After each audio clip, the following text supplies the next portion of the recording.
I think for me, doing this count or any type of a census allows me to, first of all, get outside and enjoy nature, but also to contribute to citizen science, to sort of gather the data that someday people are going to be able to use for some kind of a good study. The count really hasn't changed too much. The area stays the same, but what I find is that there's more people interested in the count now.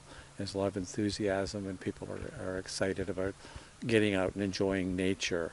At the same time, you're finding that some of the birds are harder to find now. So there are some changes north and south that are happening here. Some birds are coming south from the northern areas, and it's a bit puzzling why they're doing that, but the ones coming north make a bit more sense if climate has something to do with what's going on here.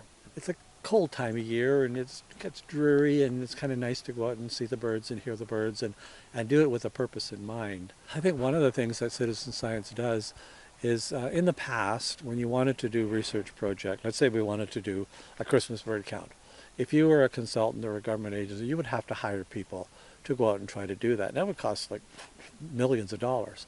And you don't have enough people that you could hire that would actually be able to do that. We now have a mechanism where people go out and do this free, basically, and they're willing to put the data in through the apps or the databases or whatever.